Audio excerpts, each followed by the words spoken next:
Cette vidéo présente en détail les éléments importants à l'activité 3 que tu dois bien maîtriser pour réussir l'évaluation sommative.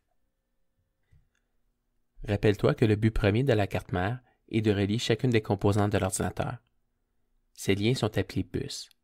Il s'agit en réalité de milliers de connexions électroniques qui rejoignent chaque partie de la carte mère. Le chipset dirige en quelque sorte la circulation des données. Il fait les différents branchements selon les commandes de l'UCT. Au niveau de la performance, certaines composantes nécessitent un lien plus rapide.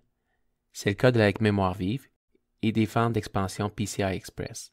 C'est pourquoi ils sont branchés sur le pont nord, qui a un lien plus direct vers l'UCT. Les composantes moins critiques sont branchées sur le pont sud. Sur l'évaluation, tu dois pouvoir identifier les différents types de connecteurs que l'on retrouve sur la carte mère et leur utilité. Il y a le socle du processeur. Il doit être compatible avec celui de l'UCT. Ensuite, il y a les fentes de mémoire DDR. C'est à cet endroit que l'on insère les barrettes de mémoire vive ou RAM. Les fentes d'extension PCI permettent d'ajouter par exemple une carte vidéo, une carte réseau ou du son. Il y a plusieurs tailles selon les besoins de la carte en question. Les connecteurs Serial ETA permettent entre autres de brancher un disque dur à l'ordinateur. Et finalement, l'alimentation électrique de la carte mère a son propre connecteur. Le socle du microprocesseur est le connecteur qui relie la carte mère à l'UCT. Naturellement, le socle de l'UCT et de la carte mère doivent être le même. Chaque famille de processeurs ont des socles différents. Par exemple, le socle d'un processeur i5 d'Intel est LGA 1155 et celui du AMD Thurion 64 est AM2. Les fentes de mémoire permettent l'ajout de RAM. Tu dois savoir que chaque carte mère supporte un certain type de mémoire. Par exemple, si on regarde les spécifications d'une carte mère, on remarque que la mémoire supportée est DDR4 2133. La fréquence de cette mémoire est donc 2133 Hz. OC est pour Overclock.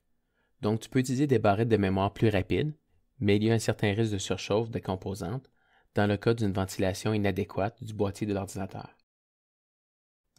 Les fentes d'extension permettent d'ajouter des fonctionnalités à l'ordinateur. De nos jours, la carte de son et réseau sont la plupart du temps déjà intégrées à la carte mère et l'utilisation la plus commune est l'ajout d'une carte vidéo performante. Comme mentionné auparavant, les fentes PCI Express sont disponibles en plusieurs tailles. Les cartes vidéo ont besoin d'un grand débit d'information et elles nécessitent une fente de taille X16, tandis qu'une carte réseau peut se brancher via une fente de taille X1. Un connecteur Serial ETA permet de brancher des disques durs ou des CD-ROM. Un câble relie la composante interne à la carte mère. La carte mère possède des connecteurs externes pour les différents périphériques. DisplayPort et HDMI permettent de brancher un écran. Tu reconnais ensuite les ports USB qui servent entre autres à relier le clavier, la souris ou une imprimante. La communication réseau est possible via un port RJ45 ou Ethernet. Ethernet est un protocole de réseau local, à ne pas confondre avec Internet, qui est le réseau planétaire. Finalement, tu dois certainement reconnaître les connecteurs audio qui servent au branchement des haut-parleurs et d'un micro. La mémoire morte, aussi appelée ROM pour Read Only Memory, est constituée de circuits électroniques qui dirigent le fonctionnement élémentaire de l'ordinateur.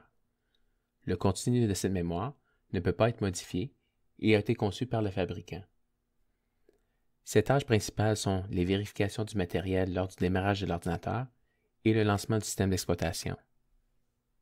Sur l'évaluation, assure-toi d'ajouter le plus de détails possible afin de démontrer une connaissance approfondie des concepts.